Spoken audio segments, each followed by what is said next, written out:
जय हिंद। कैसे हैं आप लोग? नमस्कार, आदाब, सत श्री अकाल। मैं निशांत कुमार शाह आप सभी का तहे दिल से स्वागत करता हूं। सबसे पहले मैं आपको बताऊं, RRB NTPC NTPC CBT 1 graduate level अब तक जितना भी क्वेश्चन पूछा गया है, तो संपूर्ण क्वेश्चन का निचोड़ मैं लेके आया हूं। एक बार इसको एकदम ध्यान से देख लीजिए, क्योंकि भाई साहब ये एग्जैक्ट निचोड़ है। मतलब वो कह सकता हूं ना मैं कि पूरा का पूरा जितना भी अभी तक क्वेश्चन पूछा गया, मैंने सारे क्वेश्चन एक ही शिफ्टों से नहीं, जो मोस्ट रिपीटेड है उसको छोड़ दिया है, और इसे मैंने सीरीज को कम कम से कम क्वेश्चन में इसको कन्वर्ट करने की कोशिश की है। तो आइए इसे शुरू करते हैं बिना किसी भी देरी के। देखिए सबसे पहले क्या कहा गया है।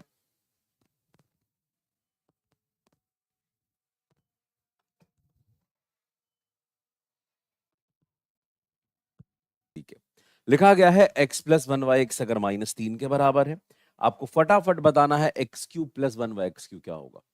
सुनिए मेरी बात, आप अगर एक अच्छे विद्यार्थी हैं, अगर आप एक अच्छे स्टूडेंट हैं, तो मेरी बात को बहुत ध्यान से सुनिएगा।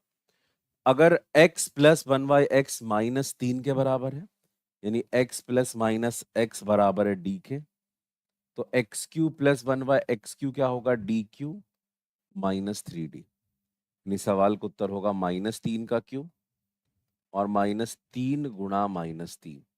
-3 का क्यू यानी कि भाई साहब माइनस की 27 और +9, यानी सवाल का उत्तर है माइनस का 18, है ना भाई। डी का क्यू -3d यानी -3 का क्यू, -27 प्लस -3 गुणा -3 यानी कि 9, -27 प्लस 9 यानी सवाल का उत्तर है माइनस की 18। ऑप्शन नंबर कौन? Option number A. अगला सवाल बड़ा ही शानदार है। अच्छा, आप लोग के कुछ कमेंट आए हैं क्या? कुछ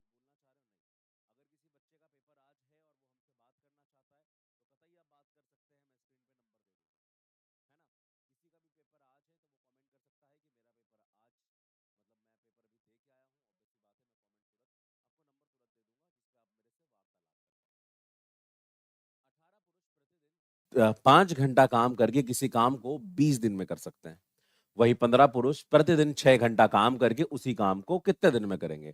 बेकार सवाल है। अरे भाई साहब, 18 पुरुषों के द्वारा प्रतिदिन 5 घंटा काम करके 20 दिन में काम निपटा दिया गया। अब समान काम को 15 पुरुष करेंगे, प्रतिदिन 6 घंटा करेंगे, कितने दिन में होगा? यही तो सवाल है। 18 गुणा 5 गुणा 20 बराबर 15 गुणा 6 गुणा वॉट। क्यों? 18 पुरुषों ने 5 घंटे, एक दिन में कितना घंटा काम किया? 5 घंटा। तो भाई, और 20 दिन में कितना काम किया? 18 गुणा 5 गुणा 20। अब 15 पुरुषों ने एक दिन में 6 घंटा काम किया, यानी एक दिन में कितना काम हुआ? 15 गुणा 6। अब कितने दिन लगेंगे पता नहीं, गुना वॉट, लेकिन ये काम पूरा करना है, यानी दोनों बराबर होगा। ये देखिएगा तो 6 होगा 18 जी, 3 से कटेगा जो ये जाएगा 5 बार में, और 5 से 5 खत्म, यानी कि अल्टीमेट मैं कह सकता हूं वॉट की वैल्यू आएगी 20 डेज, यानी कि 20 दिन। ना इससे कम और ना ही इससे ज्यादा। ऑप्शन नंबर कौन? Option number C. बोलो हाँ या ना।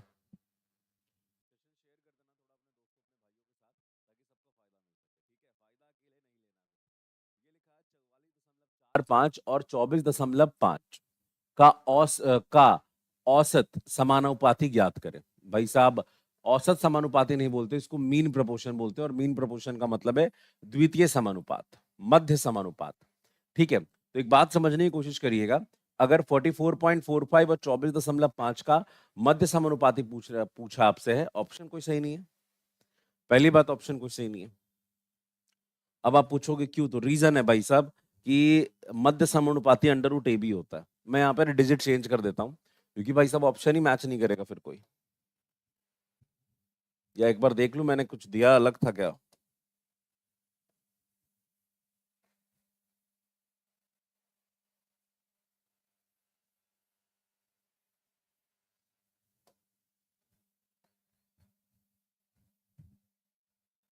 चलो,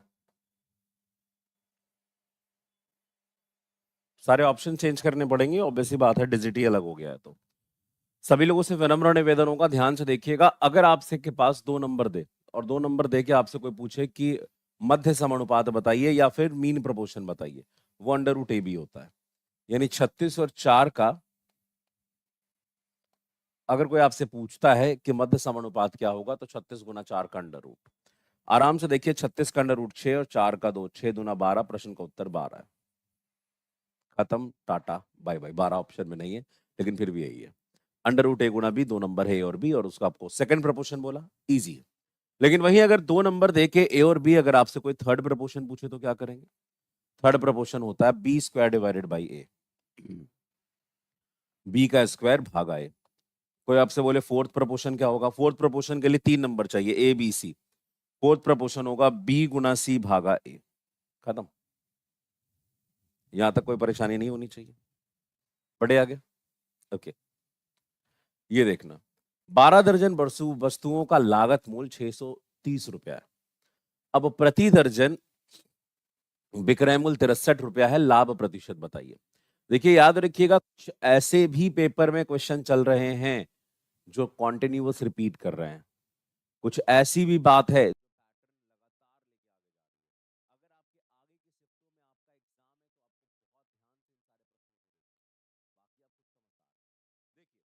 कभी कभी ऐसा सवाल है कि हमने फलाना रुपए में इतना वस्तु बेचा और चिलाना रुपए में इतना, सॉरी, फलाना रुपए में चिलाना वस्तु खरीदा और ढिकाना रुपए में फलाना वस्तु बेचा। इस प्रकार का जब भी कभी पैटर्न बनेगा, आप एक वस्तु का क्रय मूल्य और आप एक वस्तु का विक्रय मूल्य निकालना, फर्स्ट स्टेप। और भाई साहब प्रॉफिट परसेंट निकाल देना। जैसे यहां लिख लो सीपी और यहां लिख लो एसपी। क्या लिखा गया? हमने 12 दर्जन वस्तु को रुपए 630 में खरीदा। इसका मतलब एक वस्तु का क्रय मूल्य 630 भागा 12 गुणा 12 है। खत्म। हमेशा ऐसी करना, एक एक वस्तु का क्रय मूल्य निकालना। हालांकि यहां एक एक दर्जन का निकाल के भी आप बना सकते थे, लेकिन मैं फिर भी स्टिल कहूंगा आप एक वस्तु में पड़े रहना। अच्छा है ना, वो कभी फंस नहीं सकते हो। देखिए ऑब्वियस ही बात है, कुछ ऐसी बातें होती हैं जो मुझे पता है कि ये आसानी से निकल जाएगा। कुछ ऐसा प्रश्न है जो आसानी से सचमुच में बन जाएगा, लेकिन मुझे फिर भी उसके लिए डीप चीज बताना है, क्योंकि वो प्रश्न आसानी से बनेगा। एग्जामिनेशन हॉल में जाके आप आसानी से उसे नहीं बना पाओगे। वो पेपर में अगर थोड़ा भी ट्विस्ट कर दिया तो दिक्कत हो जाएगा। इसलिए मैं हर चीज को वैसे ही आपके सामने रिप्रेजेंट करूंगा। मैं यहाँ पे कर सकता था कि एक दर्जन का कीमत क्रय मूल्य निकालूं, एक दर्जन का विक्रय मूल्य निकालूं और प्रश्न बन जाए। लेकिन फिर भी वहां दिक्कत तो इसलिए हो जाएगा क्योंकि आप दर्जन में ना दे के यहाँ पे नंबर दे दे, वहां दर्जन दे दे।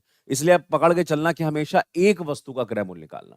तो भाई साहब एक वस्तु का 12 दर्जन वस्तु का को अगर 630 में खरीदा है तो एक वस्तु को 630 बटा 12 गुना 12 में खरीदेंगे। विक्रय मूल्य 63 वस्तुओं, सॉरी, हमने बेचते समय 63 रुपए प्रति दर्जन के हिसाब से वस्तु बेचा है। यानी हमारा 12 वस्तुओं का विक्रय मूल्य 63 रुपया है, तो एक वस्तु का विक्रय मूल्य क्या होगा? 63 भागा 12। ये 12 से ये 12 गया, ये 630 और 63 को काटिएगा, ये अपने आप 10 आ जाएगा। ये भी कट के एक और ये भी कट के एक, क्रॉस मल्टीप्लाई करिए। 10 इक्कम 10 अनुपात 12 इक्कम 12, यानी हमने वस्तु को 10 में खरीदा और 12 में बेचा। हमने क्या किया?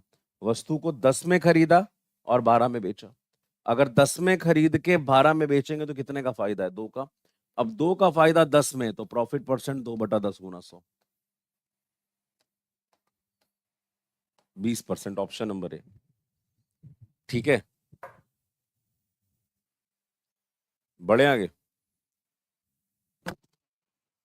किसी वस्तु का अंकित मूल्य उसके लागत मूल्य से 150% बढ़ा दिया जाता है और दुकानदार 130% का लाभ कमाना चाहता है।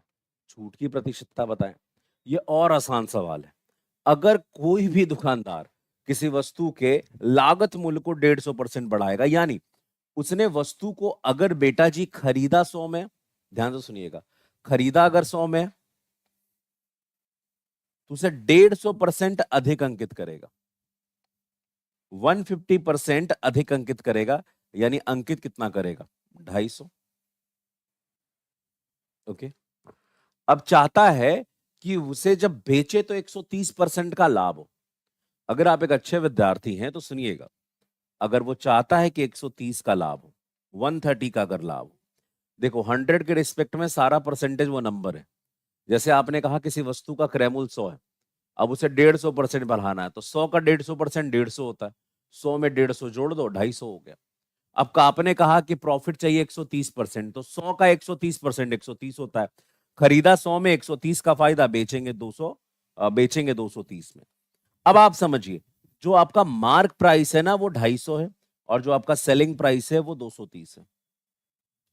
मार्क प्राइस 250, सेलिंग प्राइस 230 है। मैं आपसे कहना चाहूंगा कितना हमने छूट दिया? 20 का डिस्काउंट दिया है।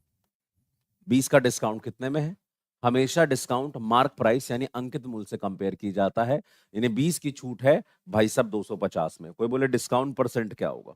तो डिस्काउंट परसेंट बराबर डिस्काउंट यानी कि 20 बटा एमपी यानी कि 250 और गुणा 100।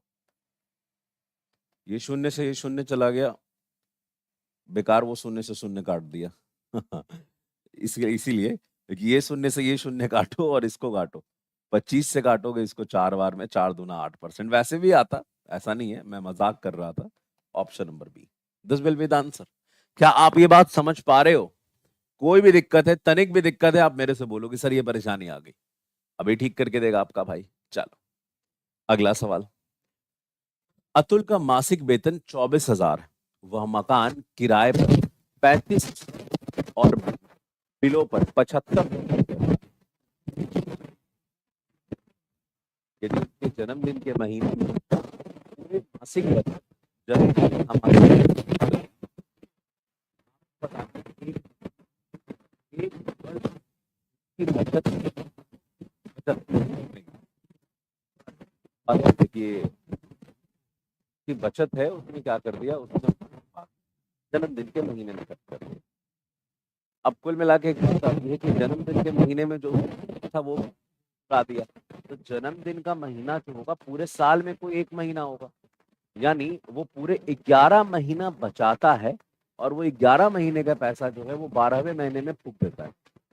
अब आप कहोगे सर 12वां महीना भी तो उसका बचत होगा। अरे भाई 12वां महीना उसका बचत का हुआ, वो तो सब उड़ा ही दिया, खर्चा कर ही दिया। किस में? ऑब्वियस ही बात है, आपके पार्टी में, बर्थडे पार्टी में। उसका सेविंग्स कहाँ हुआ? सेविंग्स के नाम में अकाउंट में जमा कहाँ हुआ एक दिन के लिए भी? नहीं, वो तो सारा का सारा खर्च कर दिया। तो उसका जो बचत है वो 11 महीने का। अब वो अगर 24,000 कमा रहा है और उसमें से वो 7500 और 3500, वो लगभग 7500 3500 यानी कि 11,000 कुल मिला के 11,000 खर्च कर दे रहा है, तो 24,000 में से 11,000 खर्च कर दे रहा है, तो उसकी बचत जो होगी वो 13,000 होगी। 3 3 और 1 4 और आगे 1, यानी आप कह सकते हैं 1,43,000। ऑप्शन नंबर ए, ये इसकी बचत। अच्छा 11 से गुना क्यों किया? क्योंकि वो ऑब्वियस ही बात है 11 महीने तक बचाएगा और वो सारा फूक देगा पैसा।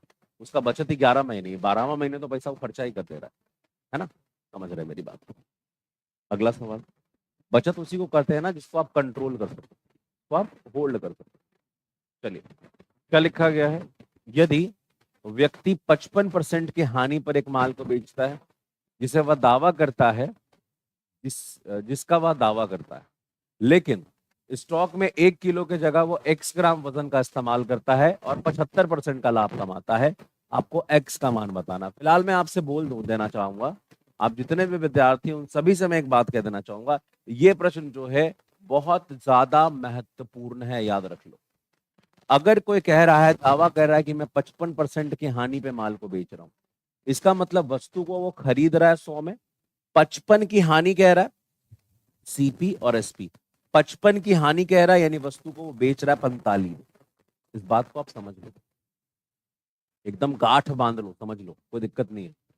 नेक्स्ट स्टेप, वो दुनिया वालों को कहता है कि हम 1 किलो दे रहे हैं, यानी दुनिया वालों को कहता है 1 किलो दे रहे हैं, यानी 1000 ग्राम की बात करता है दुनिया वालों को। वो दुनिया वालों को कहता है कि मैं आपको 1000 ग्राम दे रहा हूं, लेकिन वो रियलिटी में x ग्राम ही तौलता है। खत्म।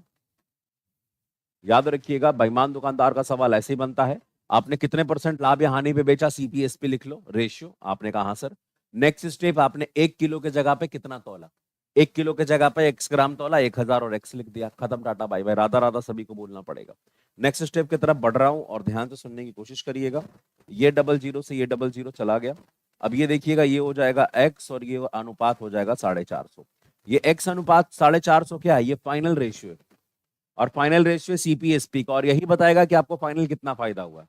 और प्रश्न के अनुसार आपको जो फाइनल फायदा हुआ है वो 75% का, यानी कि 3/4 का। अगर प्रश्न के अनुसार आपको फाइनल फायदा है 3/4 का, यानी खरीदा 4 में, फायदा 3 का, और बेचेंगे कितने में? बेचेंगे 7 में। 75% का लाभ का मतलब 3/4 है, खरीदा 4, 3 का फायदा, बेचेंगे 7। हाँ, अब आप ये मेरे से लड़ सकते हो कि सर ये जो वैल्यू आएगा वो मैं कह रहा हूँ साफ साफ बात है, जो वैल्यू आएगा वो आपका पॉइंट में आएगा। आप लिख सकते हैं 450 इधर, 450 भागा x बराबर 7/4। अच्छे विद्यार्थी होने के नाते x की वैल्यू निकालना बड़ा आसान है। देखिएगा, ये इससे मल्टीप्लाई होगा, देखो x को उधर भेज दो और 4/7 को इधर ले आओ, तो 4 ऊपर जाके 450 के साथ मल्टीप्लाई हुआ और 7 से डिवाइड। 450 का डबल 900, 900 का डबल 1800, 450 गुना 4 यानी 1800 भागा 7, 1800 भागा 7 यानी कि 7 दूना 14, फिर हो जाएगा 7 पंचे 35। अब देखो तो जो भी हमारे सवाल का उत्तर है वो 25 से शुरू हो रहा है, और 25 से शुरू हो रहा है, केवल एक option, this will be the answer 257.14। खत्म। तो ऐसे ही पता चल रहा है, इस बात को हमेशा याद रखिएगा। और वैसे एक चीज और भी ख्याल में रखना, जब भी आपके पेपर में सवाल आएगा, लिटरली है कि चीजें ऐसी सेट रहती है। और 80% विद्यार्थी जो है, 80 नहीं कह सकता हूँ, 70% विद्यार्थी, 70% विद्यार्थी एक दो डिजिट देख के ही टिक करके निकल जाते हैं। और आपको लग रहा होगा कि नहीं हम तो ऐसे यार सब कर देता होगा, अरे सब नहीं करता है। अभी भी 30% ऐसे नमूने हैं जो पूरा बिना जब कैलकुलेट नहीं करेंगे नहीं बनाएगा वो। ठीक है, अगर आपके अंदर ये आदत नहीं है तो आप उस 70% में विद्यार्थी में है, लेकिन उस सब 70% से निकल के आपको 10% में आना है। एक वस्तु को उसके वास्तविक मूल्य के 4/13 पे बेचा गया तो 22%। अब ये देखिएगा, ये एनटीपीसी पिछले बार, इस बार लगातार, बाकी आपको समझदार।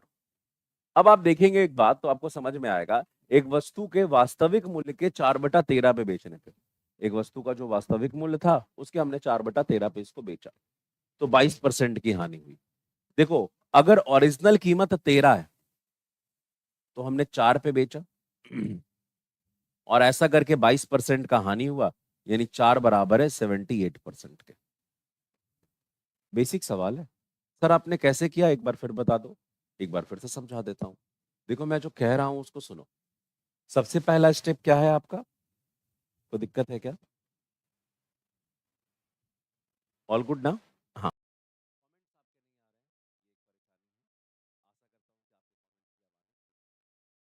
देखिए, अगर आपने किसी वस्तु को 4/13 पे बेचा तो ओरिजिनल कीमत अगर 13 है तो आपने 4 पे बेचा, और वो जो 4 है वो 22% का हानि, यानी 4 बराबर 78% का। तो 13 बराबर क्या होगा, 78 गुना 4, 78 भागा 4 गुना 13, ये उसका ओरिजिनल प्राइस हुआ। ठीक है, ये क्या है, इसका ओरिजिनल प्राइस पे बेचने वाला सेलिंग प्राइस हुआ। अब कोई कहता है कि आपको इस कीमत के उसकी जो वास्तविक विक्रय मूल्य, वास्तविक विक्रय मूल्य कितना है, 78/4 गुना 13%, इसके 80% पे बेचना है।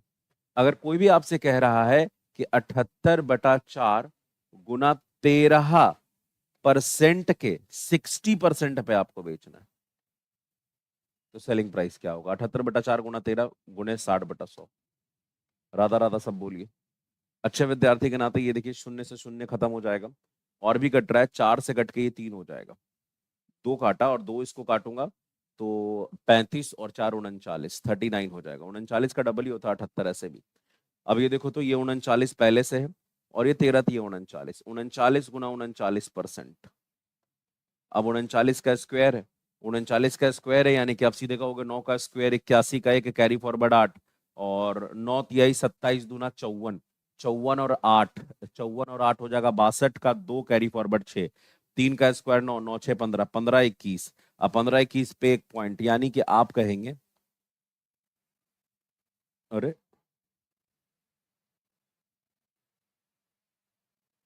ऑप्शन मैच नहीं करेगा ऐसे, एक भी ऑप्शन मैच नहीं कर रहा, लेकिन सवाल का उत्तर सही। अच्छा, मैंने 60% निकाला है, ये है 80, मैंने 60% निकाला।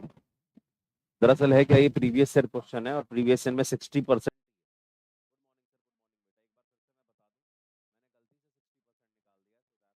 एक भी उत्तर मैच करता हुआ नजर नहीं आ रहा हो, तो मैंने 60 उसी को कर दिया, अब उसको चेंज क्यों करें। अगर मैं किसी वस्तु के ओरिजिनल कीमत के 13/4 पे 4/13 पे बेचूंगा, तो ओरिजिनल कीमत 13 है, बेच रहा हूँ 4 पे, और ऐसा करने पे 22% का हानि हुआ। अब आप खुद सोचिए, अगर 10% का लाभ होता है तो आप कहते हो 110% सीपी का, 20% का लाभ तो 120% सीपी का, अगर 22% का हानि है तो 78% क्या होगा, 22% का हानि, इसका मतलब क्या होगा, 22% का हानि यानी 78%। किसका भाई साहब, 78% आपका सीपी का। तो भाई 4 बराबर है 78% के, तो 1 बराबर किसके 78/4 के, और 13 बराबर 78 गुना 4 गुने 13% के। ये आपकी ओरिजिनल सेलिंग प्राइस हो गया। अब इस ओरिजिनल सेलिंग प्राइस के 60% पे बेचना है, तो ओरिजिनल सेलिंग प्राइस के 60% पे बेचना है, गुना 60/100 कर लिया, आया है 192.1%। इसका मतलब क्या है भाई, अगर आप किसी वस्तु को किसी भी मूल्य पे बेच रहे हो और वो मूल्य भाई साहब क्रैमुल का 152.1% है, 100 से कितना ज्यादा है, 100 से 52.1% ज्यादा है। अगर 100 से 52.1% ज्यादा है तो हमें जो प्रॉफिट हुआ है वो 52.1% का प्रॉफिट हुआ। राधा राधा सभी को बोलना पड़ेगा। नेक्स्ट क्वेश्चन की तरफ बढ़े तो लिखा गया है ए और बी ने मिलकर किसी काम को 21 दिन में किया है। ए अकेला 24 दिन में कर सकता है, बी अकेला इस काम का 3/4 भाग कितने दिन में करेगा।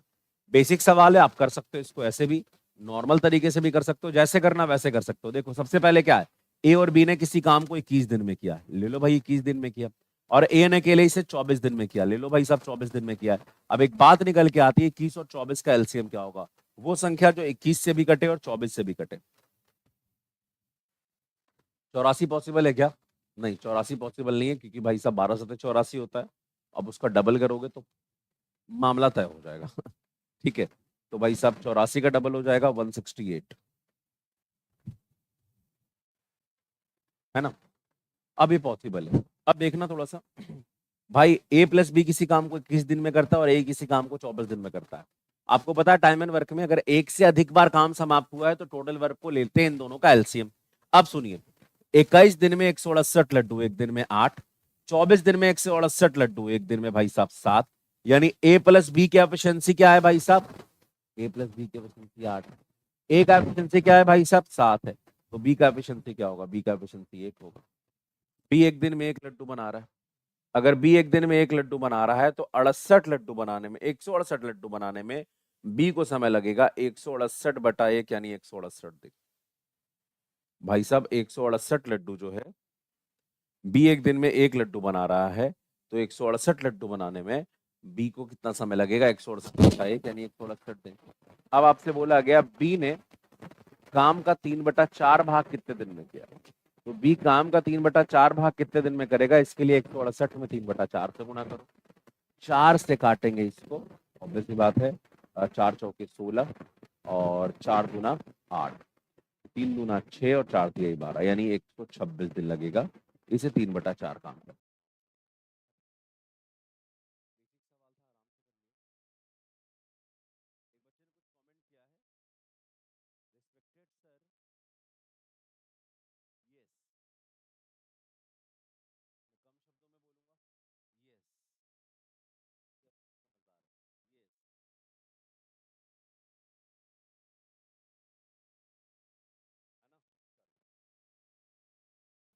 बारह, केंद्र ओ वाला एक वृत्त की स्पर्श रेखा एक्स वाई बिंदु P पे पड़ती है। अब लिखा गया है बिंदु एम एन वृत्त पर स्थित है, दिया गया है कोण वाई पी एम जो आपका है वो 60 डिग्री है, कोण एक्स पी एम 50 डिग्री है। अब आपसे पूछा गया है भाई साहब, आप जल्दी से बता दो P N M, sorry P N M और पी एम एन के मान ज्ञात करो। आसान सवाल है, आराम से। सबसे पहले एक वृत्त बना लो,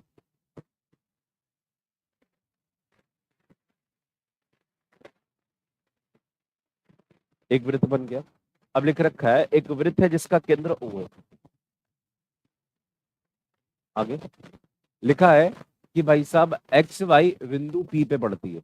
लिखा गया है भाई साहब वाले एक स्पर्श रेखा एक्स वाई है जो बिंदु P पर पड़ती है और एम एन वृत्त पर स्थित है। तो भाई साहब कुछ ऐसा क्या, ये एक स्पर्श रेखा एक्स वाई जो बिंदु P पे पड़ता है, ठीक है, तो इसका मतलब यही है एम और एन पर, सॉरी एम और एन, एम और एन जो है वो वृत्त पे स्थित है। एम, अब लिखा गया है कोण y P N, y P N ये 60 डिग्री है। ये 60 degree, y P M x P M ये वाला एंगल, ये क्या है भाई साहब, ये आपको दे रखा है 50 डिग्री। क्या दिक्कत है, ये बचा वाला एंगल भी निकल जाएगा कि पूरा कोण कितने का होगा, पूरा कोण भाई साहब आपका अल्टीमेट होगा 180 डिग्री का, क्योंकि एक स्ट्रेट लाइन है। ये 60 डिग्री, ये 50 डिग्री, तो बचा हुआ कोण अपने आप 70 डिग्री का होगा। कलर चेंज कर देता हूँ ताकि ये पता चले कि हमने इसे निकाला, रेड कलर से 70 डिग्री। क्या है, पी एन एम ये वाला एंगल, और कौन सा, पी एम एन ये वाला एंगल। देखो मैं आपको सिंपल से लैंग्वेज में बताऊं, अगर हमारे पास कोई एक ऐसा वृत्त है और वृत्त पे अगर मैं एक स्पर्श रेखा खींचूं और स्पर्श रेखा के बिंदु, इस बिंदु से मैं वृत्त पे एक त्रिभुज बना, तो बन गया। देखो ऐसा त्रिभुज बना रहा हूं जो भाई साहब वृत्त पे ही है, वृत्त पे है इसका मतलब इसके तीनों सिर से वृत्त पे है। अगर अभी ऐसा कभी कंडीशन तो याद रखिएगा ऑल्टरनेट भाई साहब, जो अल्टरनेट एंगल है वो सेम होगा, ये एक्स है तो ये एक्स होगा, ये वाला एंगल जो वाई है तो ये वाला एंगल भी वाई होगा। उसी बिना पे मैं आपसे साफ साफ तौर पे कहूंगा कि अगर ये एंगल 50 है तो ये भी 50 होगा, और ये एंगल 60 है तो ये भी 60 होगा। जो बोला वो निकल गया। एक होगा बोला एंगल एन निकालने, ये वाला 50 होगा। एक बार बोला एंगल भाई साहब एम निकालने, वो आपका 60 होगा। खत्म, टाटा bye bye, this will be the answer. बस सवाल को उलझाया गया है। आप अगर ध्यान से देखोगे तो लिखा गया है एक दूसरे में, hello voice problem, hello problem तो नहीं है,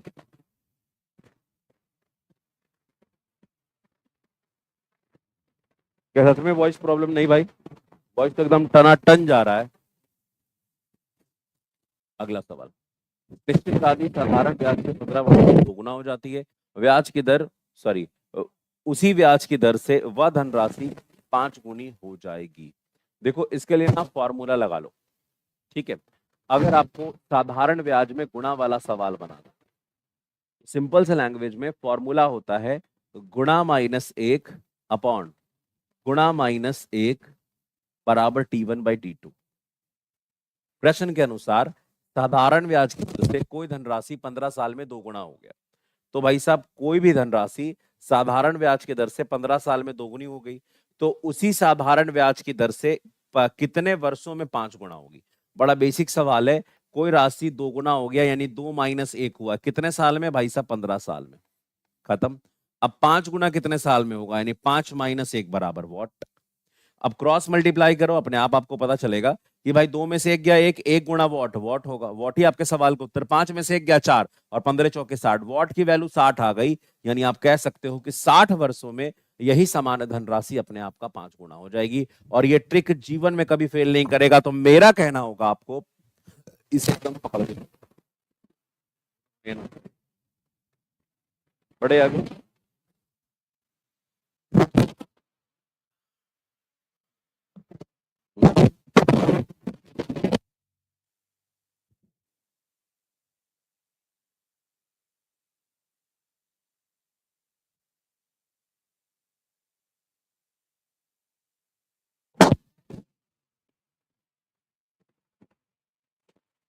5:10 बराबर है 3/x के, 3:6 बराबर है 9/y के। एक्स और वाई का अनुपात क्या है? देखिए 5/10 अगर बराबर है 3/x और 3/6 बराबर है 9/y, तो भाई सब 9/y के। यहाँ से x का मान निकाल लो, वो बड़ा आसान है। आप देख सकते हो 5 दूना 10 है, तो ये 3 दूना 6 ही पक्का पक्की होगा x की वैल्यू पे। अगर बिलीव नहीं है मेरे पे तो क्रॉस मल्टीप्लाई करो, 3/5 6 आएगा। ये देखो 3 का डबल यहाँ पे 6, तो 9 का डबल पक्का पक्की y बराबर 18 ही है। अगर आपको मेरे पे बिलीव नहीं है तो मैं सीधी सीधी बात बोलूंगा, क्रॉस मल्टीप्लाई कर लीजिए, है ना। अगर आप यहाँ तक कर चुके हैं तो बोला गया x अनुपात y क्या होगा, यानी 6:18। दोनों को काट दीजिए, 6 से 1:3 आएगा। ऑप्शन नंबर कौन, ऑप्शन नंबर डी। खत्म, टाटा बाय बाय, है ना।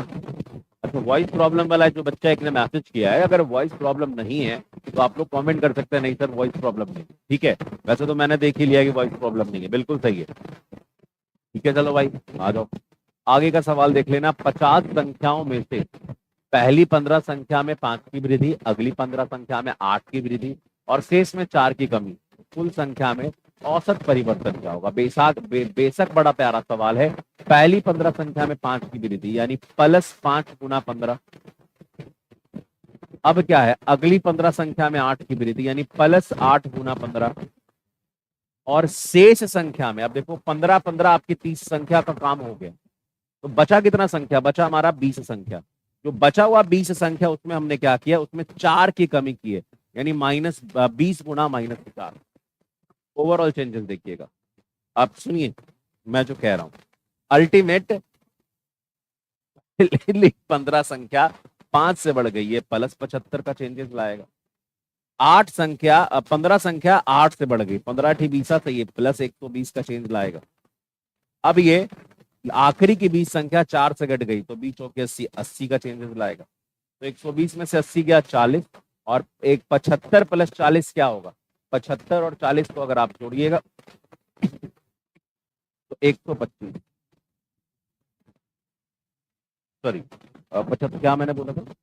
75 और 40 115, ठीक है। तो अल्टीमेट मैं आपसे कहना चाहूंगा कि 75 और 40 115 यानी 115 का ओवरऑल चेंज आया। अच्छा 115 प्लस में है या माइनस में? 115 आपका प्लस में, तो वैल्यू कितने से बढ़ी? वैल्यू बढ़ी है 115। अब 115 से बढ़ी है कितने नंबर का? 50 नंबर का। अब 50 नंबर 115 से बढ़ा है तो प्रत्येक नंबर कितने से बढ़ेगा? 115 भागा 5 यानी 23, 23 भागा ऑब्वियस सी बात है 10 यानी 2.3, यानी प्रत्येक नंबर जो है वो 2.3 से बढ़ेगा और प्रत्येक नंबर में जो चेंजेस आता है वही एवरेज है, यानी वी कैन इजिली से कि जो हमारा एवरेज होगा वो 2.3, ना तो इससे कम और ना ही इससे ज्यादा। राधा राधा सभी को बोलना पड़ेगा। अगला सवाल, 976 राशि को 3 व्यक्तियों के बीच में 2, 11 और 17 के अनुपात में विभाजित किया गया। वेतन में सबसे बड़ा और सबसे छोटा हिस्सा का अंतर। भाई सब बड़ा बेसिक सवाल है, सबसे बड़ा 17, सबसे छोटा 2, बीच में अंतर होगा 15 का। अब 15 का अंतर है तो भाई साहब जो 15 का मल्टीपल, वही सवाल का उत्तर मेरे को साफ दिख रहा है कि 15 यानी कि 5 का मल्टीपल, जो 5 से घट रहा है वो केवल 495। This will be the answer. मेरी बात पे भरोसा मत करना, आप कैलकुलेटर भिड़ा लेना। हाँ 17 + 11 आपका 28 और 2 30। एक सेकेंड, उस हिसाब से भाई साहब ये गड़बड़ा जाएगा, 15 का मल्टीपल नहीं, ये 30 और निकालना है भाई साहब 15, यानी जो वैल्यू टोटल वैल्यू का आधा। देखो कैसे, तो 11, हाँ एक सेकेंड, 2 11 17, पहला 2 दूसरा 11 और तीसरा भाई साहब क्या, तीसरा 17, तीसरा 17। अब देखो इनका समेशन क्या होगा 30। अब सबसे बड़ा सबसे छोटे का अंतर क्या हो जाएगा 15। 30 का मान दिया हुआ है भाई साहब 976 और 15 का मान निकालना है, यानी आधा का वैल्यू निकालना है। आधा कर देना है, 4 दूना 8 और 8 दूना 16 और 8 दूना 16, 488, 488। ऑप्शन नंबर सी उत्तर होगा। मैं लगता है कि ज्यादा ओवर एक्साइटेड में उत्तर गलत दे बैठा हूँ, क्योंकि समेशन 30 आ रहा, निकालना 15, 30 का था 15। चलो 15।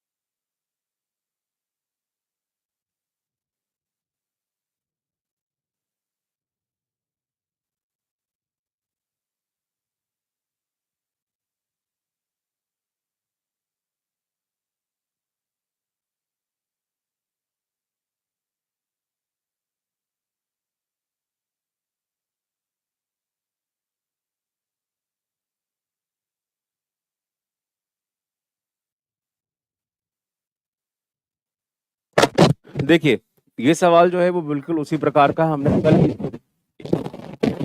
ज्यादा ज्यादा मतलब ये नहीं बताऊंगा, बस सिंपल से लैंग्वेज में आपको बताऊं अगर आप एक अच्छे विद्यार्थी हैं, देखो ऐसा है, एक 15 साल का बच्चा, मतलब ऑब्वियस सी बात है, एक 15 साल के बाद एक 16 साल, मतलब एक तो पैसे को दो भाग में बांटा गया है, और दो भाग में ऐसे बांटा गया है कि जो पहला वाला बच्चा है उसे 15 साल के बाद जो राशि मिले, और दूसरे वाला बच्चा जो उसको 16 साल के बाद जो राशि मिले, वो दोनों सेम हो। तो सिंपल से लैंग्वेज में मैं आपसे कहूंगा, जो रेट ऑफ इंटरेस्ट है वो 10% का है। 10% का मतलब एक साल में पैसा आपका हो जाएगा 10 से 11। अच्छा, इन दोनों बच्चे के बीच में डिफरेंस क्या है? इन दोनों बच्चे के बीच में जो डिफरेंस आ रहा है 15 और 16 का, एक है। यानी भाई साहब, इन दोनों के पैसे का जो रेशियो होगा वो 10 की पावर 1 अनुपात 11 की पावर 1 होगी। अगर इन दोनों का रहेगा, क्यूब में डिफरेंस होगा। याद रखना ये भी, 15 साल का है उसे ज्यादा पैसा मिलेगा, और जो 16 साल का है उसे कम पैसा मिलेगा। जो 15 साल का उसे ज्यादा पैसा क्यों मिलेगा? रीजन सर बताओ। रीजन सिंपल से लैंग्वेज में इतना ही है, क्योंकि भाई साहब जो कम समय तक रहेगा, 15 साल का नहीं, जिसको 15 साल तक ब्याज देना है, तो 15 साल और 16 साल, देखो जिसको ब्याज ज्यादा मिलेगा, कम पैसे पे ज्यादा ब्याज और ज्यादा पैसे पे कम ब्याज, आपस में तभी बराबर हो पाएगा। लिखा गया है आपसे क्या कि अक्षय और जय को कितनी राशि दी, सॉरी, अक्षय ने जय को कितनी राशि दी। अच्छा, अक्षय के पास कुछ पैसा था, उसमें से वो अपने दो बेटा जय को दिया है और वीर को दिया है। अब ऐसा है कि उन दोनों का पैसा जय और वीर को क्रमशः, जय का पैसा रहा 15 साल तक और वीर का पैसा रहा 16 साल तक, यानी जय का कम समय तक रहा ज्यादा वाला पैसा, 11 यूनिट वाला। एक को मिलेगा 10 और एक को मिलेगा 11। तो भाई साहब, एक जय है और एक वीर है, वीर को मिलेगा 10, जय को 11, टोटल पैसा होगा 21, और 21 बराबर है 1407। 11 बराबर होगा किसके? आप 7 के मल्टीपल में भी जा सकते हो, और अल्टीमेट मुझे तो 7 का पता चल रहा है, ये 7 से भी कट रहा है, और 3 से कट रहा है क्या? 7 5 12, 3 से भी कट रहा है, 21 से पूरा पूरा कटेगा। ये 21 गुना 6, 6 दुना 126, 7 बार में तो जाएगा नहीं, क्योंकि 147 होगा, 6 बार में लगाओ। अगर 6 बार में लगाओगे तो नीचे आ जाएगा आपका 14, एग्जैक्ट 114, 147, 7 बार में, यानी एक की वैल्यू 67, और जे की वैल्यू 67 गुना 11। इसका मतलब 7 7 और 6 भाई साहब, 13 का 3, कैरी फॉरवर्ड 1, और 6 और 1 7, यानी 737। Option number D, this will be the answer. खत्म। वॉइस प्रॉब्लम 2 लोग क्यों लिख दिए?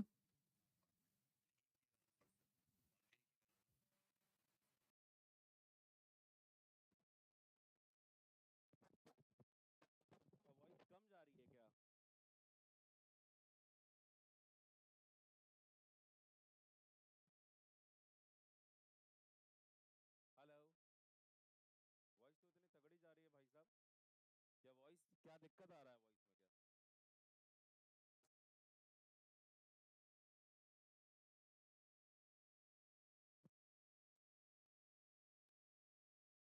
एल की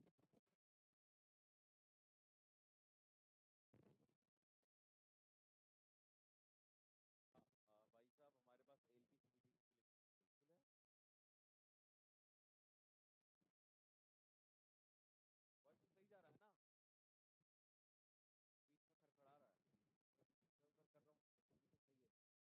बीच में खड़खड़ा रहा है, इधर उधर कर रहा हूँ, अभी तो सही है। Hello hello hello hello.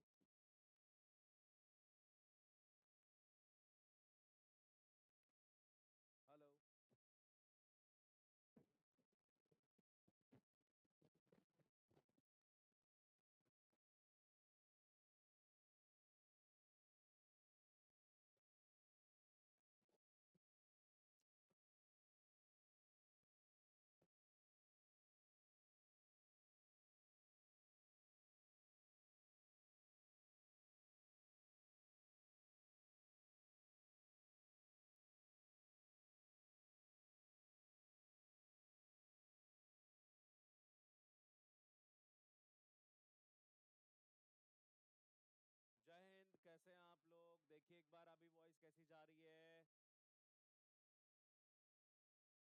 जो कट कट रहा है अभी ठीक हुआ? एक बार वॉइस सुनिएगा। आशा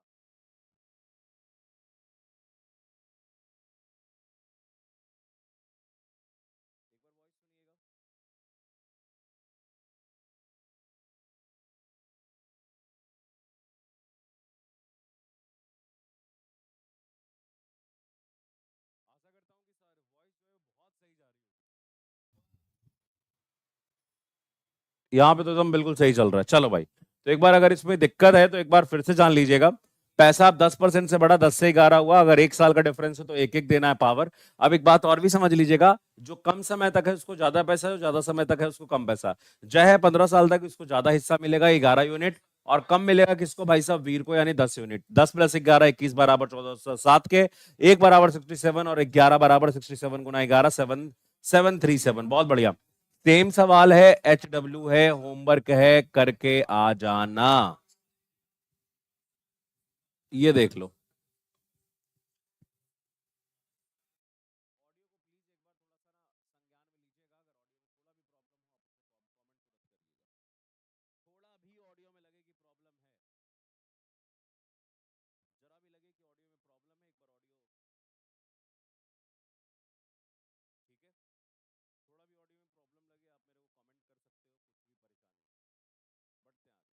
पाइप ए और बी मिलके टाइम को उतने ही पाइप ए और बी मिलके टाइम को उतने ही समय में भर सकते हैं जितने समय में सी भर सकता है। अच्छा, एक बात समझने की कोशिश करना, ये सारे आपको मैं बोलूं, कहीं ना कहीं लगेगा कि प्रीवियस ईयर में हमने देखा है, क्योंकि मैंने ये सारा क्वेश्चन पहले भी करा रखा है। अगर आप एक अच्छे विद्यार्थी हैं तो आपके लिए चीजें बहुत ही मुमकिन है, क्योंकि ए और बी मिलके टैंक को उतने ही समय में भरता है जितने समय में सी भरता है। इसका मतलब ए और बी की एफिशिएंसी और सी की एफिशिएंसी 1:1 होगी। क्यों? देखो, टाइम का उल्टा एफिशिएंसी होता है। प्रश्न ने कहा A+B को उतना ही समय लगता है जितना सी को, यानी दोनों का टाइम सेम है, टाइम का रेशियो 1:1 का, तो एफिशिएंसी का भी रेशियो 1:1 का। अब बी को भरने में ए से 15 घंटे कम लगते हैं और सी को 12 घंटे अधिक लगते हैं। लो भाई, ए कितने देर में भरेगा? बड़ा बड़ा बड़ा वो वाला सवाल है भाई। अब क्या लिखा गया वो समझना थोड़ा सा भाई। अगर नॉर्मल तरीके से लिखूं तो क्या लिखा है, बी को भरने में ए से 15 घंटे अधिक लगते हैं, और भाई साहब क्या लिखा है, और सी से 12 घंटे अधिक लगते हैं।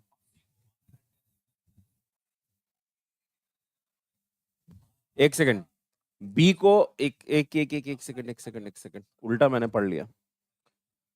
बी को भरने में ए से 15 घंटा कम लगता है,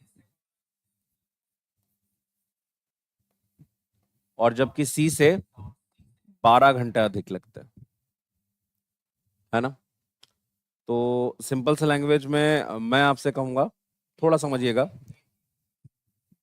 अगर ये x घंटे में भर रहा है टंकी को, तो ये भरेगा x-15, और ये भरेगा x-3। सॉरी, x-3 कह रहा हूं, ये भरेगा x-18 में। 18 का बस ये 12 जोड़ने पे 15 आना चाहिए। एक सेकंड, इससे 12 घंटा अधिक लेता है ना, 12 घंटा अधिक लेता है इस, यानी कि 12 कम तो ये -27 होगा ना। चलो, बन गया। अब तो कोई दिक्कत ही नहीं है भाई। बी किसी काम को कितने देर में कर सकता है, x-15 घंटे में। ए उसी काम को कितने देर में कर सकता है भाई साहब, x घंटे में। और सी कितने देर में कर सकता है, x-27 घंटे में। हाँ, बल्कि अब यद्यपि इनकी एफिशिएंसी का रेशियो दिया है कि ए की एफिशिएंसी A+B की एफिशिएंसी 1 है और सी की एफिशिएंसी 1 है। अब एक छोटी सी बात ये निकल के आती है कि अब इसके आगे बढ़ोगे कैसे? क्या आपको लगता है, क्या आपको लगता है किस हिसाब से आगे बढ़ना चाहिए? फिलहाल एक चीज मैं आपको बताऊं, जितने भी विद्यार्थी अगर मुझ तक इस बात को सुन रहे हैं, प्लीज अपना पेन पेपर छोड़ दीजिएगा और यहाँ पे पूरा फोकस करिएगा, ताकि चीजें आप तक निकल के आए।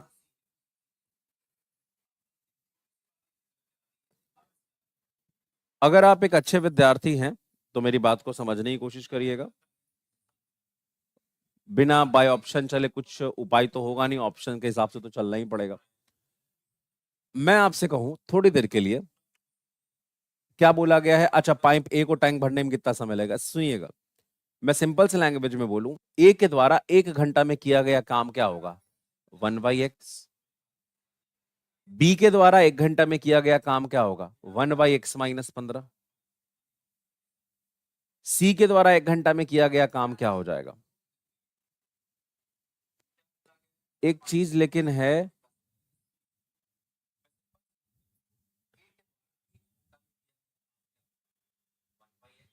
यहां पे कुछ गड़बड़ है। B takes 15 hour less than A, okay, and 12 hour more than C. भाई यहाँ पे एक चीज गड़बड़ है।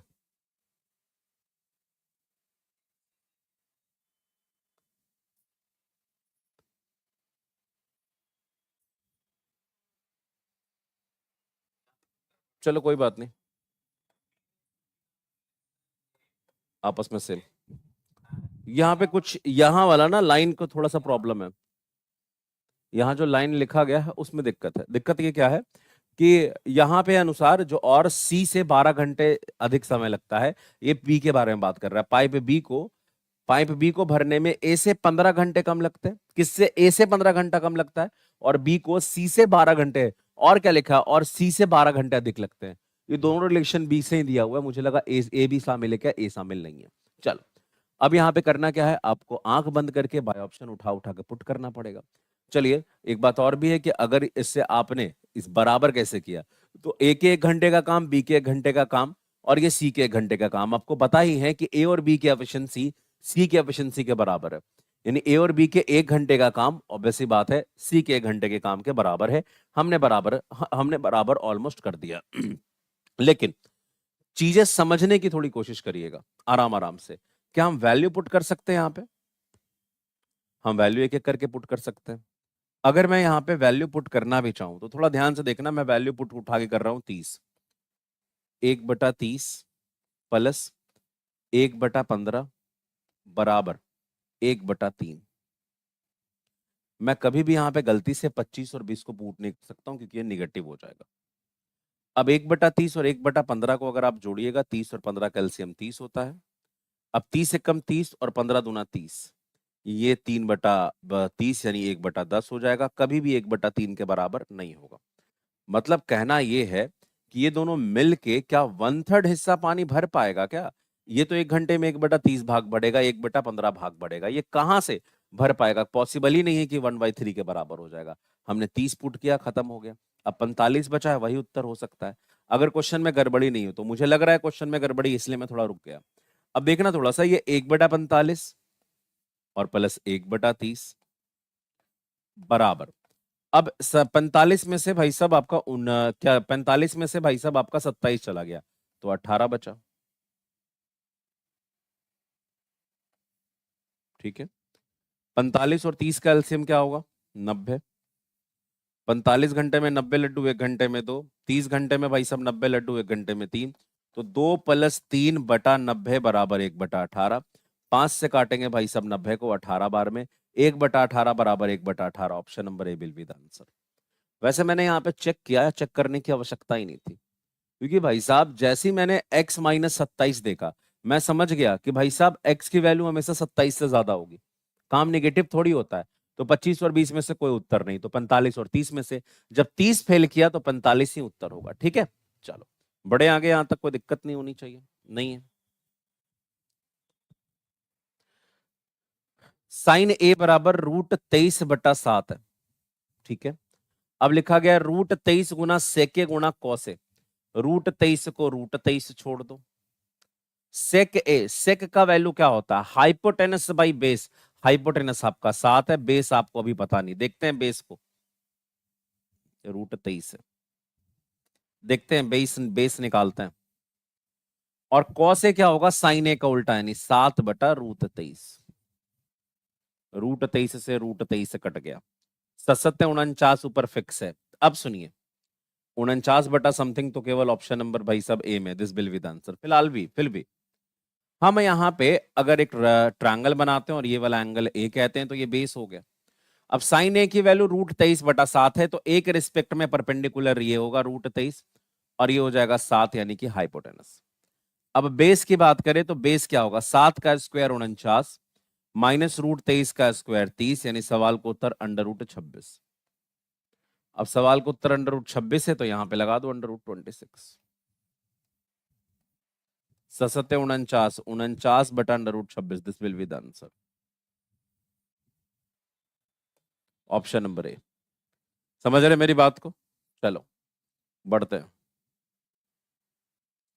किसान अपने खेत में स्थित 10 मीटर व्यास और 2 मीटर गहरे बेलनाकार टैंक में नहर से 20 सेंटीमीटर आंतरिक व्यास वाला, 20 सेंटीमीटर आंतरिक व्यास वाला मतलब अंदर का व्यास 20 सेंटीमीटर, व पाइप जोड़ता है, यदि पाइप पाइप से 33 किलोमीटर प्रति घंटा की दर से पानी बहता है तो कितने समय में ये पूरी तरीके से भर जाएगा? बड़ा बेसिक सवाल है। आपको पहले टंकी का आयतन निकालना। देखिए तो क्या लिखा गया है हमारे पास, जो टंकी है वो कैसा है भाई साहब, 10 मीटर व्यास है और 2 मीटर गहरा है, बेलनाकार है। तो बेलन का आयतन क्या होता है? बेलन का आयतन होता है पाई आर स्क्वायर। पाई का मतलब 22/7, आर स्क्वायर। अगर भाई साहब एक बेलन है, बेलन का रेडियस क्या है? 10।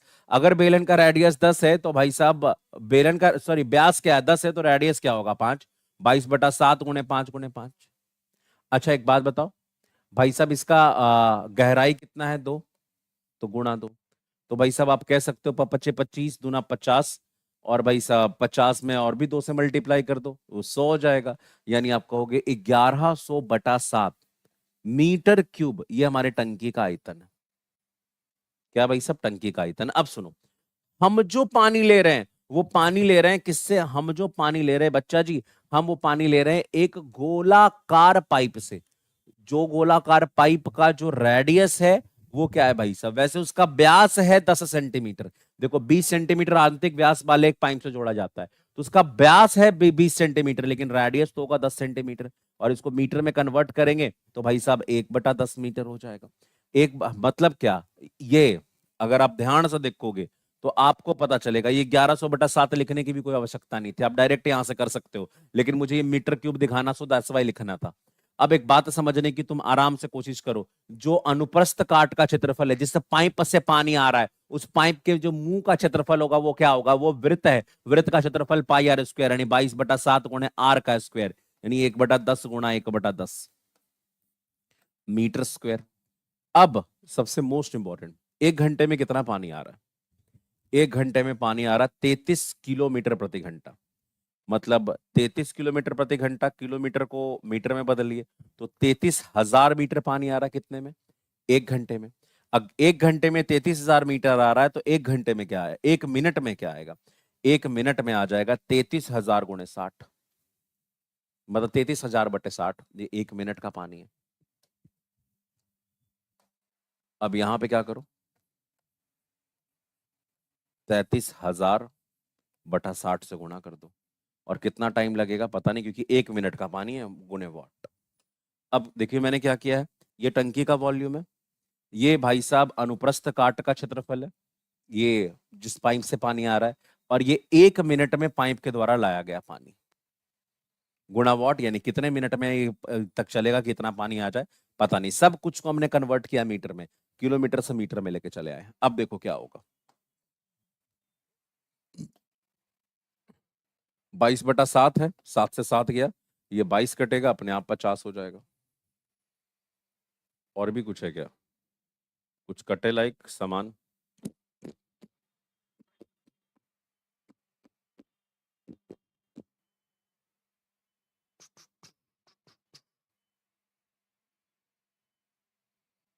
कुछ गड़बड़ हो गया क्या?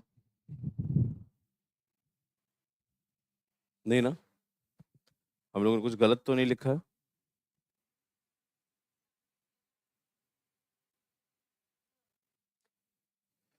ये 33 नहीं होना चाहिए, अगर इसको 3 करेंगे तब सवाल बन जाएगा। ये 33 मत करो, हाँ अंग्रेजी में 3 है ही।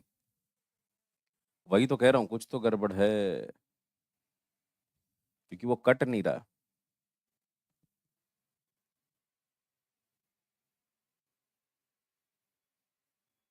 चलो, अब क्या है, अब तो सिंपल सा सवाल हो गया। ये 000 से 000 चला गया, खत्म। वॉट की वैल्यू क्या आ जाएगी? 6×5 = 30। और भी कुछ कट रहा है तो बता दो। 10 10 10 खत्म हो गया, ठीक है।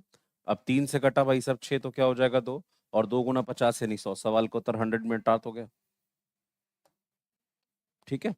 ये मैंने जो 3,000/60 किया है ना, वो याद रख लीजिएगा। 3,000 क्यों किया है? देखिए ये 3,000 इसलिए किया है क्योंकि जो आ रहा था पानी वो 3 किलोमीटर प्रति घंटा आ रहा था, किलोमीटर को मीटर में बदला तो 1 किलोमीटर में 1,000 मीटर, तो 3,000 मीटर। 60 से भाग क्यों दिया? क्योंकि हमें 1 मिनट का पानी पता चल सके। बाकी हमने क्या किया, वॉल्यूम से डिवाइड कर दिया। हमें पानी चाहिए कितना? इतना। 1 मिनट में कितना आ रहा है? इतना। ऑब्वियस सी बात है, डिवाइड किया, सवाल का उत्तर आ गया। फिर से एक बार बता दूं, हमें जो पानी चाहिए था वो एक बेलनाकार टैंक में चाहिए था, और उस बेलनाकार टैंक का आयतन पाई आर स्क्वायर एच। ओके, जो 1100/7 आया है। हम जो पानी ले रहे हैं वो एक गोलाकार पाइप से ले रहे हैं, और अगर हमारा पाइप गोलाकार है, उसका मुंह जो है वो वृत्त के आकार का है, एक सर्कल के आकार का है, तो मैं आपसे कहना चाहूंगा, अगर वृत्त आपका सर्कल के आकार का है तो अनुप्रस्थ काट का क्षेत्रफल, वृत्त का क्षेत्रफल पाई आर स्क्वायर, मतलब पाई की जगह 22/7 आर स्क्वायर। देखो वैसे इसका जो है व्यास 20 सेंटीमीटर दिया है, तो रेडियस 10 सेंटीमीटर होगा। अब सेंटीमीटर नहीं, सब मीटर में चाहिए, क्योंकि अगर आपका पानी मीटर क्यूब में आया है, वॉल्यूम जो आया पानी का मीटर क्यूब में आया है, तो जो रेडियस होगा वो भी मीटर क्यूब में होना चाहिए, मतलब जो पानी आएगा वो भी मीटर में आना चाहिए। तो भाई साहब 1/10 के हिसाब से पाई आर स्क्वायर 22/7 गुना 1/10 गुना 1/10, ये हो गया क्या, ये हो गया उस सर्कल का एरिया जिससे पानी आ रहा है। 1 मिनट में कितना पानी आएगा भाई, 1 घंटा में आ रहा है 3000 मीटर, तो 1 मिनट में आएगा 3000 मीटर भागा 60। काट पीट मचाया भाई, 1 मिनट का पानी, सब इन सबको गुना किए तो 1 मिनट का पानी गुना वॉट, कितने मिनट तक ये चलेगा पता नहीं, क्योंकि मुझे इतना पानी चाहिए। इस काटा पीटी मचाया, हमें पता चला 100 मिनट तक चलेगा, तब जाके हमारी टंकी फुल हो जाएगी। कोई दिक्कत अब नहीं होना चाहिए, बढ़े आगे। अगला सवाल, बिंदु P से वृत्त पे खींची गई दो स्पर्श रेखा 30 सेंटीमीटर लंबी है और ए और बी पे स्पर्श करती है। भाई साहब एक बात याद रखिएगा, मैं सबसे पहले आपसे बता दूं, अगर किसी वृत्त पे किसी बाहर के बिंदु से आप स्पर्श रेखा खींचते हैं, तो एक बिंदु से केवल दो ही स्पर्श रेखा पॉसिबल है, और वो भी दोनों स्पर्श रेखा की लंबाई बराबर होगी अगर ये दोनों ए और बी पे स्पर्श करता है। इसका मतलब साफ साफ है कि पी ए भी 30 होगा और पी बी भी 30 होगा। अब लिखा गया है ए और बी के बीच की दूरी, ए और बी के बीच की दूरी 24 है, ये 24 है, तो वृत्त की त्रिज्या क्या होगी? वाह, ये वृत्त का कहीं ना कहीं सेंटर रहा होगा जी, इसको ऐसे मिला दो जी, ठीक है जी, ये हो गया त्रिज्या जी, ये हो गया त्रिज्या जी, ठीक है जी, ये भी हो गया त्रिज्या जी, ये भी आर, ये भी आर। दो महत्वपूर्ण बात, अगर यहां से लेके यहां तक ये 24 है, तो भाई साहब जैसी मैं पी और सेंटर ओ को मिलाऊंगा, याद रखिए ये दोनों बढ़ जाएगा 12 और 12 में, ये भी 90 डिग्री का कोण बनाएगा, ये भी 90 डिग्री का कोण बनाएगा। मैं ट्रायंगल की बात कर रहा हूं। अच्छा एक बात बताओ, और भी कुछ दिया गया? दोनों स्पर्श रेखा 30 सेंटीमीटर है, ए और बी के बीच की दूरी 12 है, हाँ ठीक है। और भी कुछ गिवन है क्या? समथिंग समथिंग समथिंग समथिंग नहीं ना? वृत्त की त्रिज्या वो भी लगभग में पूछा है, सब बन जाएगा। मैं आपसे जो कह रहा हूं वो गौर से देखिएगा।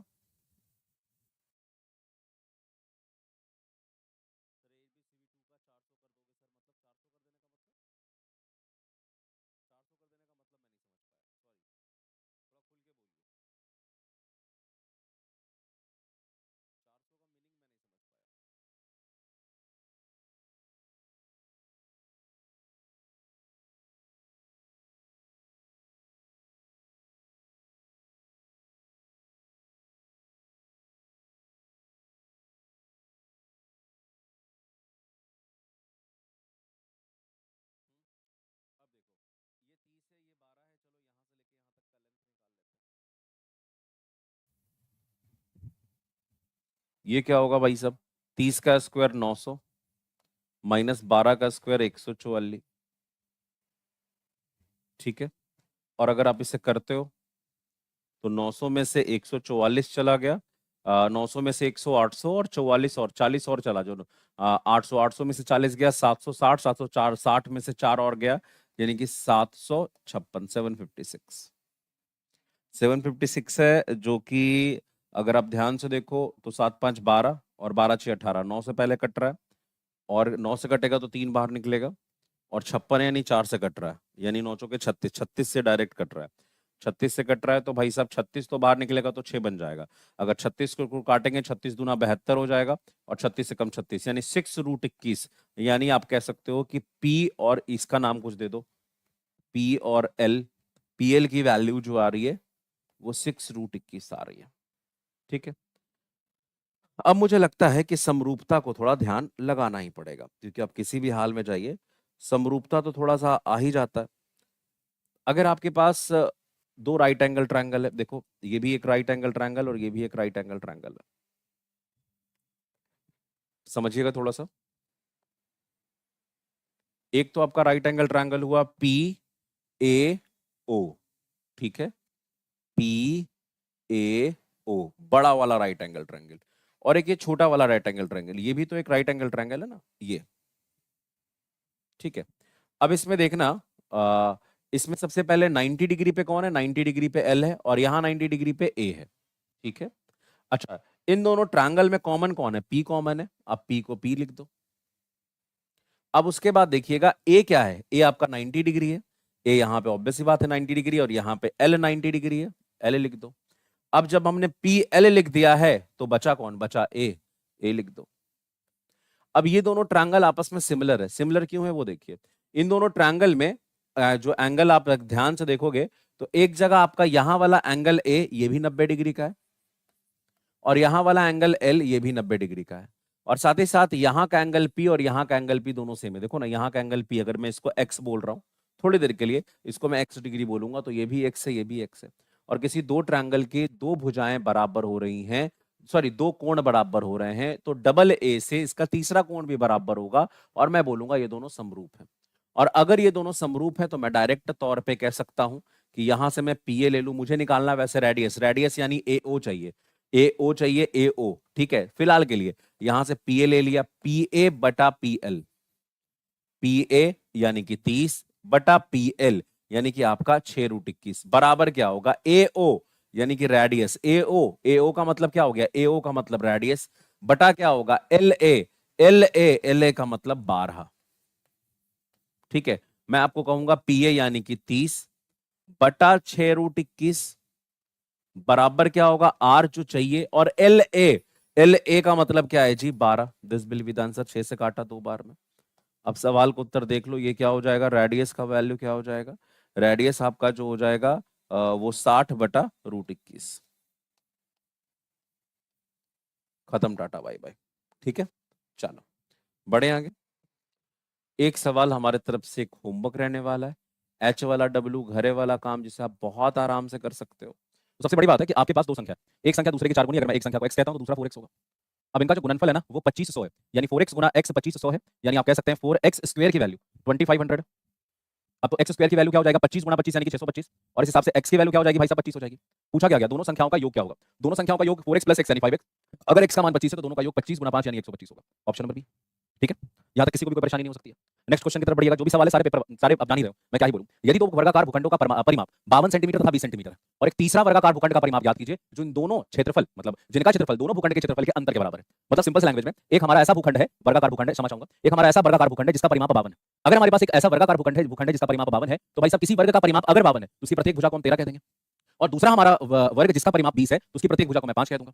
आप कहेंगे हाँ, तो पहले वाले की प्रत्येक भुजा 13, दूसरे वाले की प्रत्येक भुजा 5। अब कहा क्या गया कि भाई साहब एक तीसरा, ध्यान से देखिएगा, एक तीसरा वर्ग है, उसका परिमाप क्या होगा यदि उसका क्षेत्रफल इन दोनों के क्षेत्रफल के अंतर के बराबर है। तो जो हमारा नया वाला, देखो जो हमारा नया वाला वृत्त है, सॉरी जो नया वाला हमारा वर्ग है, उस वर्ग का क्षेत्रफल किसके बराबर है, इन दोनों के क्षेत्रफल के अंतर के बराबर। तो पहले वाले वर्ग का क्षेत्रफल क्या होगा, 13 का स्क्वायर 169, दूसरे वाले वर्ग का क्षेत्रफल क्या होगा, 5 का स्क्वायर 25, इन दोनों के डिफरेंस के बराबर, n का स्क्वायर बराबर होगा 169 - 125। तो n की वैल्यू क्या होगी, n स्क्वायर की वैल्यू क्या होगी 1 4 4, n स्क्वायर 144 है, n का वैल्यू क्या होगा 12, यानी जो हमारा रिक्वायर्ड, यानी जो हमें चाहिए वर्ग, उस वर्ग की प्रत्येक भुजा 12 है। पूछा क्या गया है, उस तीसरा वर्ग का पूछा गया है परिमाप, वर्ग का परिमाप यानी पेरीमीटर क्या होता है 4 गुने भुजा। सवाल का उत्तर 12 चौके 48 यानी कि 48 है, ऑप्शन नंबर कौन, option number C, this will be the answer. Step by step हमने काम किया, पहले क्या हुआ, पहले दोनों वर्ग का परिमाप पता था, दोनों की भुजा निकाल ली, फिर दोनों के क्षेत्रफल का अंतर निकाला 144 है, ये तीसरे वर्ग का क्षेत्रफल है, n स्क्वायर 144, n की वैल्यू 12, तो परिमाप क्या होगा भाई साहब 12 चौके 48। ये क्या लिखा गया है 2.345 45 पर एकरिंग, एक सेकंड 45 पर एकरिंग है, आप इसको ना भिन्न के रूप में व्यक्त करना, py q के रूप में व्यक्त करना है। सबसे पहले मैं बता दूं, 2 को 2 छोड़ दीजिए, और ये 3.345 को अलग से ट्रीट करिए।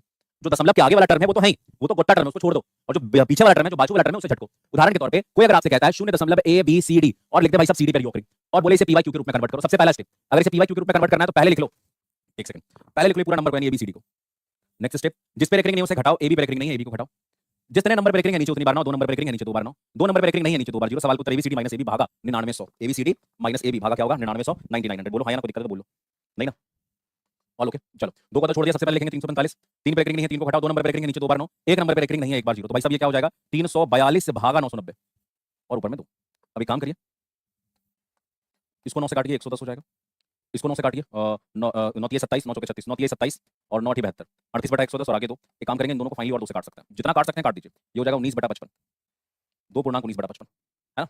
अगला सवाल, एक ट्रेन 120 किलोमीटर की दूरी 30 किलोमीटर प्रति घंटे की गति से, फिर 180 किलोमीटर की दूरी 60 किलोमीटर प्रति घंटे की गति से, फिर 240 किलोमीटर की दूरी 120 किलोमीटर प्रति घंटे की गति से तय करता है, पूरी यात्रा में उसकी औसत चाल क्या होगी, एवरेज स्पीड। एक सेकंड, बच्चा जानता है कि एवरेज स्पीड बराबर क्या होगा, एवरेज स्पीड बराबर total distance upon total time, कुल दूरी बटा कुल समय। आप सोचिए कि अगर यहां से एवरेज स्पीड आप निकालना चाहते हैं तो पहले चले आप 120, फिर चले आप 180, फिर चले आप 120, यही चले ना। पहले आप चले 120, 180, 120, 120, 180 क्या होगा भाई साहब? 120 और 180 हो जाएगा 300, 300 और 120 हो जाएगा 420, 420 और एक सेकंड, नहीं नहीं नहीं नहीं नहीं, एक चीज हमने गलत उठा लिया है। क्या गलत उठाया है? इस वाले को। पहले आप चले 120, फिर चले आप 180 और फिर चले 240। तो 120 और 240 क्या होता है जी? 360, और 360 और 180 क्या होता है? 540। आप चले कुल 540 किलोमीटर। हम चले हैं ओवरऑल 540 किलोमीटर, यानी कुल मिला के हम चले हैं 540 किलोमीटर, ठीक है ना। अब सुनिएगा, ये 540 किलोमीटर में से पहले का 120 किलोमीटर चले हम 30 की स्पीड से, तो भाई 4 12 हमें समय लगेगा 4 घंटा। फिर 180 किलोमीटर चले 60 की स्पीड से, 6 18 3 घंटा लगेगा। और भाई साहब 240 चले 120 की स्पीड से 2 घंटा लगेगा। 4 3 7 2 9, यानी हम 540 किलोमीटर चलेंगे 9 घंटे में, तो हमारा एवरेज स्पीड होगा 9 6 54 60 kilometre per hour. And this will be the answer, option number 1, option number C. अगला सवाल, ये निम्नलिखित में से कौन 11 से विभाजित है? निम्नलिखित में से कौन 11 से विभाजित है? कहां भाग गया भाई? थोड़ा टाइम दे दें, सारा आपके लिए महत्वपूर्ण, याद रखिएगा। 50 सेकंड का मौका, क्विक। इन 50 सेकंडों में गर्दा उड़ा देना भाई, आग लगा देना भाई।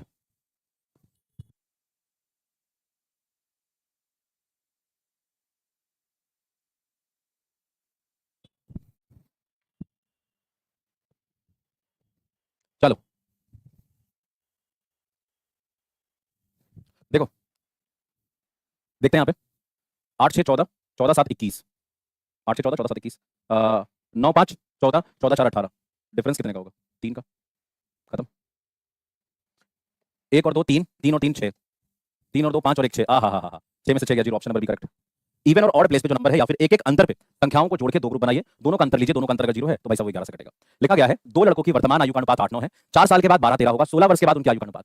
भाई साहब 16 साल के बाद आयु का अनुपात पूछा है, बेसिक सवाल है। वर्तमान में इनकी आयु का अनुपात क्या है? 8 अनुपात 9। 4 साल बाद इनकी आयु का अनुपात क्या होगा? 12 अनुपात 13। यही है ना? आप कहेंगे हाँ। आयु का अंतर कभी वो अलग नहीं होना चाहिए, सेम होना चाहिए। जैसे दो लड़के हैं, दोनों का वर्तमान में आयु का अनुपात है 8 अनुपात 9, तो भाई साहब इनके आयु का अंतर क्या आ रहा है? रेशियो के अनुसार से आयु का अंतर यहाँ पे 9 में से 8 गया, 1 आ रहा है। यहाँ पे अगर देखें तो यहाँ पे भी 13 में से 12 गया, यहाँ भी आयु का अंतर 1 आ रहा है। दोनों जगह आयु का अंतर अलग है या सेम है? भाई साहब सेम है। अगर दोनों जगह आयु का अंतर सेम है तो सेम रहने दीजिए। नेक्स्ट स्टेप देखिएगा ध्यान से। अब यहाँ 8 से 12 आया, भाई साहब कितने से वैल्यू बढ़ गया? 4 से। 9 से 13 आया, कितने से वैल्यू बढ़ गया? 4 से। या प्रश्न ने भी कहा है भाई साहब 4 बराबर है 4 के, लो खत्म। 4 बराबर है 4 के, यानी आप कहोगे 4 बराबर है 4 के, इसलिए क्योंकि आपके नजर में भी वैल्यू 4 से बड़ा, हमारे नजर में भी 4 से बड़ा, प्रश्न ने भी कहा 4 साल से बड़ा, तो 4 बराबर 4 साल तो 1 बराबर 1 साल, 8 बराबर 8 साल, 9 बराबर 9 साल। वर्तमान में पहला वाला लड़का 8 साल का, दूसरा वाला 9 साल का। बोला जाएगा 16 साल बाद, 16 साल बाद ये हो जाएगा भाई 16 8 24 का, और 16 साल बाद ये हो जाएगा 16 + 9 यानी कि 25 का। रेशियो हो जाएगा 24 अनुपात 25, ऑप्शन नंबर डी। 24 अनुपात 25, ऑप्शन नंबर कौन? ऑप्शन नंबर डी, ठीक है। बढ़े आगे, अगले सवाल की तरफ बढ़ो। अब निम्नलिखित विवरण में एक कक्षा में 50 छात्रों के वजन को दर्शाता है, छात्रों की माध्यिका वजन क्या होगा? दशमलव के 2 स्थान तक। जब तक ये निकालेंगे उससे ठीक पहले ये वाला देख लीजिए, ये मजेदार क्वेश्चन है। आप ना ऐसे क्वेश्चन में सीधे फार्मूला लगेगा अलजेब्रा का। आपने 222 को ए मान लो और 178 को ना, सॉरी 222 को आप ए मान लो, राधा राधा, और 178 को बी मान लो। आपके सामने ना प्राइम फोकस में सवाल आएगा, क्या लिखा गया? a + b का whole square minus a - b का होल स्क्वायर अपॉन ये क्या भाई साहब? a square - b square. आपने कहा हाँ सर है, तो अब देखिए क्या मजेदार चीज। अच्छा विद्यार्थी क्या करेगा? सबसे पहले बात समझिए, पेन पेपर को एकदम छोड़ दीजिए और यहाँ पे एकदम प्राइम फोकस करके देखिए। अगर a + b के होल स्क्वायर में a - b का होल स्क्वायर आप घटाइएगा तो ऊपर बचेगा 4ab upon a square - b square का फॉर्मूला होता है a + b गुणा a - b। अगर आप एक अच्छे विद्यार्थी हैं तो 4 को 4 छोड़िए। अब a गुणा b यानी 222 गुणा 178 भागा a + b यानी 178 और 222 को जोड़ दीजिए। देखिए 78 में अगर आप 22 को जोड़ देंगे ना तो आपका बन जाएगा 200, और 200 200 400, एक हो गया a + b 400 गुणा। अब घटाना है तो पहले एक बात देखिए, 22 22 भाई डिफरेंस आ जाएगा 44 का, ठीक है, कोई दिक्कत नहीं ना। आ जाओ, अब देखिए जो कट रहा है उसको काटिए, कोई दिक्कत वाली तो बात है नहीं।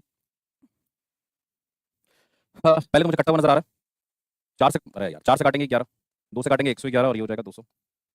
फिर यार 72 और 6 78 ना, फिर 2 से काट दो, 8 8 दूना 16 और 9 दूना 18, 89 और ये 100। तो नीचे तो प्राइम फोकस 1100 आ गया, ऊपर तो गुना करने की आवश्यकता ही नहीं है। 89 × 111, ऑप्शन नंबर बी 9879। देख रहे हो, कोई दिक्कत वाली बात नहीं है। अगर आप इतना कर लेते हो तो आपको कोई दिक्कत नहीं होगी। आगे बढ़े। एक समूह परीक्षा में 30 लड़कों का औसत स्कोर, देखो ध्यान से, एक समूह की परीक्षा है, इसमें से अरे यार, इसमें से 30 लड़कों का जो औसत स्कोर है वो 35 दर्ज किया जाता है, 35। हालांकि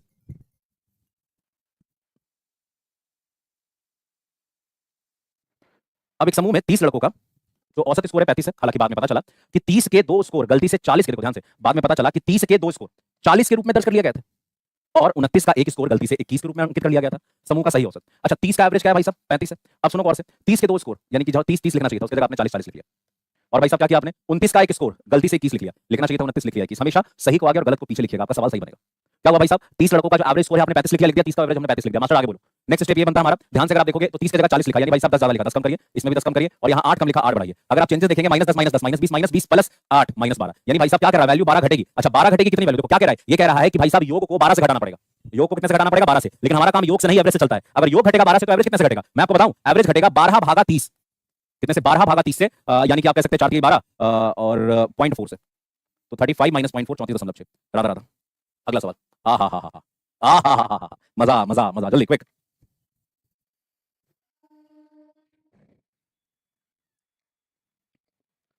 एक थैले में 1 रुपये 50 पैसे 25 पैसे के एक साथ और 11 के अनुपात में पैसे हैं और अपने पास 2639। टोटल पैसा इतना आ रहा है, तो 50 पैसे के कितने सिक्के होंगे? देखिए, जो भी 50 पैसे का सिक्का होगा वो सबसे पहले 7 का मल्टीपल 7 से कटना चाहिए। अगर आपको यहीं पे पता चल जाता है कि 7 से कौन कट रहा है तो बात बन जाएगी। लग रहा हो तो बता दीजिए, यही पे तो दिख रहा है, तो 7 से कट ही रहा है। ये भी 7 से कट रहा है, 2 का डबल 4। भाई जब दो नंबर 7 से कट रहे तो काय को मतलब करना, बढ़ जाओ। हमारे पास 1 रुपया 50 पैसा यानी 0.5 रुपया, 25 पैसा यानी 0.25 रुपए के सिक्के हैं। भाई 1 रुपए का केवल x सिक्का है, एक यानी कि x, 50 पैसे का 7x सिक्का है और भाई साहब 25 पैसे का 11x सिक्का है। सबको क्लब करिए। जब मैं सबको क्लब करूंगा तो 1 गुणा x, देखो 1 रुपए का x सिक्का टोटल वैल्यू 1 गुणा x। भाई साहब 50 पैसे का 7 सिक्का टोटल वैल्यू 7 पंचे 35 यानी 3.5x। 25 पैसे का 11 सिक्का टोटल वैल्यू 5 5 2 7 और आगे 2 यानी कि भाई साहब 2.75x। अगर मैं सबको जोड़ देता हूं तो 2 और 3 5 5 और 1 6 और इधर से 25 और दे दो इसको तो 7, तो हो जाएगा 7.25x, 7.25x। तो 7.25x टोटल वैल्यू है और यही बराबर है किसके? 2639 के। एक बराबर किसके होगा? पॉइंट हटाइए नीचे अपने आप, 100 आ जाएगा। हाँ 25 से भी पहले काट सकते हैं, 25 चौके 100, इसको 25 से काटिएगा तो 25 से कम 25 और 28 यानी 29 बार में कटेगा। अब यार 29 से कितने बार में जा रहा है? कट तो रहा है 29 से। सबसे पहले 29 2 बार में तो पाई नहीं, एक बार में पाई नहीं है, 5 नहीं 8, 290 से 29 कम, 290 से 30 कम, अरे भाई तो डायरेक्ट 9 बार में लगेगा, एकदम एकदम 9 बार में लगेगा। तो 261 261 अरे 91 बार में खत्म। x की वैल्यू 4 कम 4 9 36 364, क्या बात है। मुझे लगा था कैलकुलेशन कुछ अजीब गरीब दिया, लेकिन कैलकुलेशन आसान है। खत्म। x की वैल्यू 364, पूछा क्या गया? 50 पैसे का। भाई साहब 364 गुना 7 7 के 28, इकाइयों को पे 8 आएगा, इकाइयों को पे 8, ऑप्शन नंबर बी में। खत्म, टाटा बाय बाय, बढ़िया आगे चलो। ठीक है, ये अकेला काम शुरू करता है और केवल 4 दिन काम करके काम छोड़ देता है। शेष काम बी कितने दिन में पूरा करेगा? बेसिक सवाल है। ए प्लस बी 8 दिन में काम किया, बी 12 दिन में काम किया। 8 और 12 का एलसीएम 24, इसकी एफिशिएंसी 3 और इसकी एफिशिएंसी 2। ए प्लस बी की एफिशिएंसी 3 और बी की एफिशिएंसी 2, यानी कि ए की एफिशिएंसी क्या होगी? ए की एफिशिएंसी 1 होगी। कोई कहे ए ने 4 दिन काम किया, मान लो अगर ए 4 दिन काम करता है तो बच्चा बच्चा जानता है एक दिन में 1 लड्डू बनाता है, तो 4 दिन में कितना लड्डू बनाएगा? 4 लड्डू बनाएगा। अगर 4 लड्डू बनाएगा तो भाई साहब 24 में से 4 लड्डू ये बना गया, बना कितना लड्डू? 20 लड्डू बना। अब बी जो है वो एक दिन में 2 लड्डू बनाता है, तो 20 लड्डू बनाने में 10 दिन लगाएगा, ऑप्शन नंबर 1 खत्म। ठीक है,